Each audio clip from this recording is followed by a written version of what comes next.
The FBI is now the lead investigator on this case. Right now, they are calling it an act of targeted violence. They're trying to figure out why 40-year-old Thomas Jacob Sanford drove into the Church of Jesus Christ of Latter-day Saints, then opened fire, and then set the church on fire. The investigation is ongoing. These first responders right now, they're in recovery mode. A 911 call came in at 10:25 Sunday morning. Within seconds, a Grand Blanc Township police officer and DNR officer were on scene. At 10:33, officers engaged in gunfire with the suspect in the parking lot of the church. That's where the suspect was shot and killed. No, I don't know how many people are unaccounted for at this time. We do know that there are some that are unaccounted for. 2 people have been found dead inside that church, according to Grand Blanc Township Police Chief William Rennie. 4 people, including the suspect, are dead. I will confirm that there were some suspected explosive devices that were located. But as far as using them to initiate the blaze, I can't say that. This scene is actively being investigated by ATF. Michigan State Police have also investigated multiple bomb threats in the area that have come in since this unfolded Sunday morning. We are working tirelessly to recover the victims of this incident and reunite families.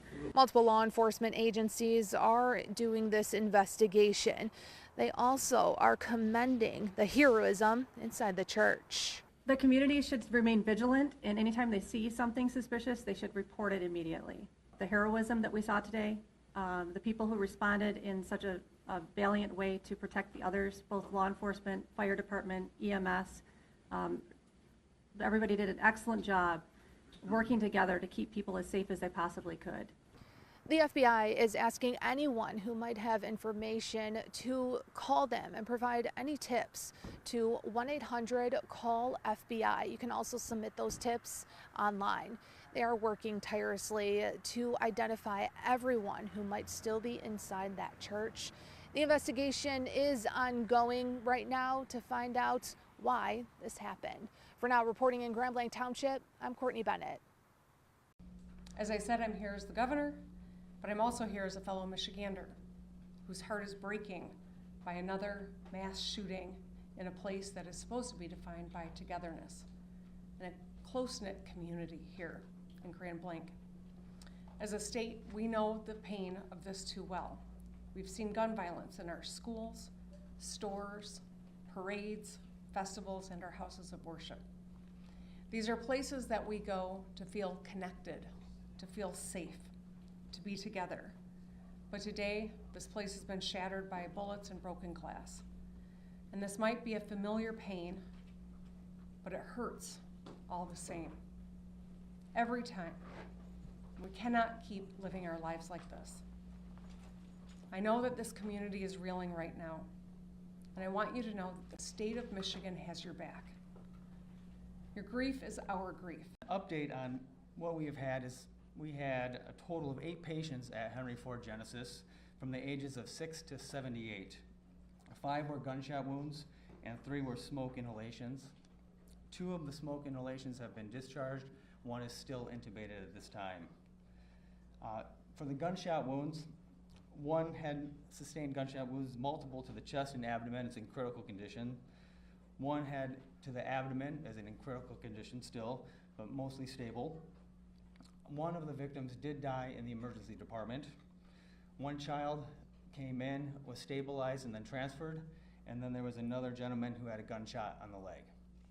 As I mentioned yesterday, the FBI is investigating this as an act of targeted violence, and we are continuing to work to determine a motive.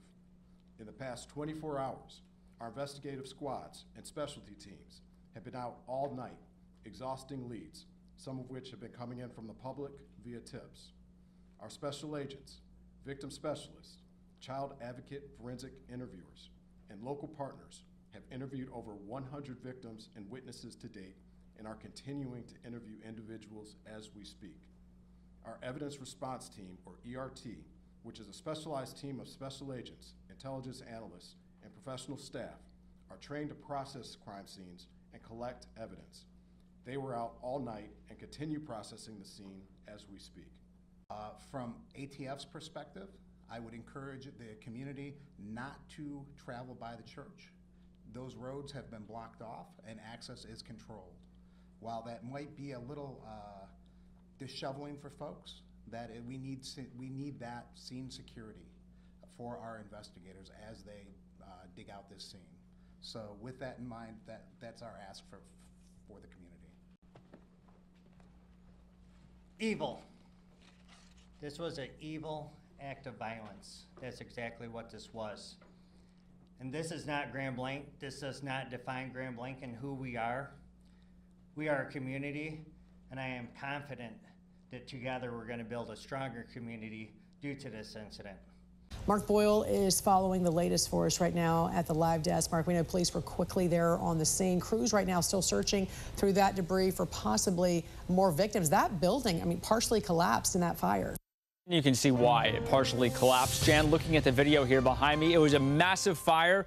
That thick black smoke could be seen for miles. The FBI is on the ground this morning as they work with local leaders to piece all this together. Here's the newest information right now on the victims and the suspect. In terms of the suspect who was killed in the shootout with police, is pictured there, Thomas Sanford. 10:25 a.m. is that timestamp right here. He drove his truck into the church really early on in this. There were lots of people inside at the time. He got out of the truck, started firing, and used gas to start that fire, so we know that. He also had an explosive device in the area in the truck. It wasn't clear if that was detonated or not. Meantime, investigators say there are more victims that could be found later today when they're sifting through all of that.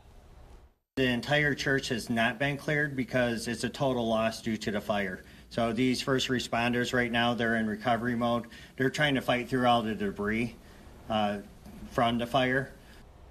At least 2 bodies were recovered inside the church by firefighters, and police there say that more people could be found because they don't have the exact head count, the specific number of folks who were at church yesterday morning. Meantime, today, detectives are at the home of the suspect they say served in the Marines from June 2004 through 2008. He had also been deployed to Iraq for 7 months and currently lived nearby in Burton, which is just a few minutes down the street from where that church is located. We're following the story for you. Updates all morning here at the live desk.